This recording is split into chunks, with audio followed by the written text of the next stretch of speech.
Hello aspirants, and welcome. I'm Anand. Today, we're diving into a really critical and, frankly, quite a sensitive topic for your GS Paper 4, your ethics paper. We're going to be looking beyond the simple legal definition of consent to explore the tricky ethical questions that pop up when power, law, and psychology all get mixed together. To really ground our discussion in reality, let's start with the tragic story of Virginia Giuffre.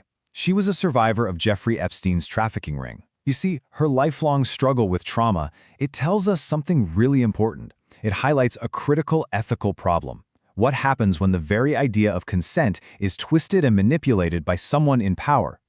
Her case really forces us to ask some tough questions, questions that go way beyond simple legal checkboxes.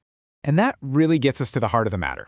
To help us break this all down, I'm joined by my colleague, Priya. Thanks, Anand. This question you see on your screen, it's absolutely central to our entire discussion today. As a future administrator, you have to learn to look past a simple yes or no. Think about it. When there's a huge power imbalance, can someone's participation ever truly be called a choice? Well, that's the ethical mess we need to unpack. Exactly. So let's jump right into our first pillar of analysis, the power imbalance itself. We really need to get our heads around how these dynamics can lead to coercion, even when there's no obvious physical force being used. Okay, so this slide here really lays out the stark difference. On the left, you've got the ideal situation, right? True consent. It's built on equality, on respect. It's completely free from any kind of pressure. But on the right, that's the reality of coercion. Here, a power imbalance, maybe it's because of age or status or financial dependency, it creates a scenario where a person's agency isn't really being exercised. Instead, it's being manipulated. And that right there is the most critical distinction you need to understand. And Priya, for our aspirants, this is a direct, practical link to your syllabus. Absolutely. When you get a question in your exam about the determinants of morality and human actions, this is a perfect example to use. The context, the very existence of a power imbalance, becomes a key determinant that can make a superficial yes ethically completely hollow. This is the kind of deep, nuanced analysis the examiners are really looking for. Right, so that brings us to our second big theme. What happens when something is legally okay, but morally just wrong? You see, the law often sets a minimum standard. It's like the floor. But ethics? Well, ethics demands that we aim for a much, much higher ceiling. The Epstein case is such a powerful, if disturbing, illustration of this very conflict. He actively exploited legal loopholes. He argued that the legal definitions of a minor were, in his words, arbitrary. So what did he do? He deliberately mixed up being legally compliant with being morally justified. This is a classic textbook example of using the letter of the law to completely violate its spirit, a total failure of conscience.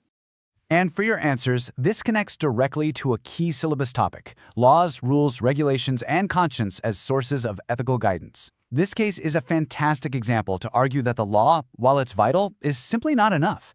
Your conscience has to act as a higher moral compass. A civil servant can't just be a robot following rules. You must be guided by a strong, robust conscience, especially in those gray areas where the law is silent or just plain confusing. So we've looked at the external factors, right?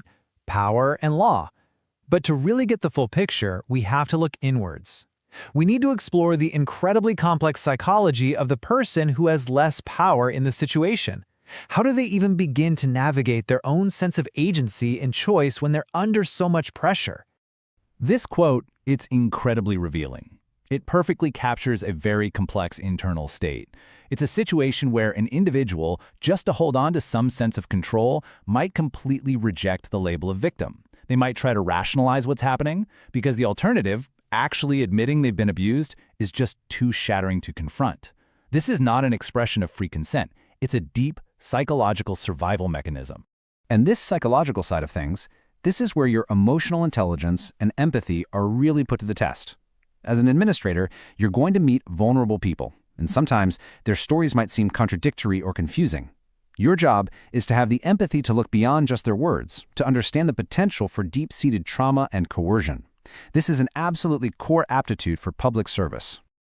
Okay, so let's try to bring all these threads together into a practical framework. Think of this as your toolkit for how to structure this kind of analysis in your answers, not just for the GS4 paper, but for your personality test as well. Now look at this table carefully. We've mapped the three main pillars we just discussed directly to your syllabus.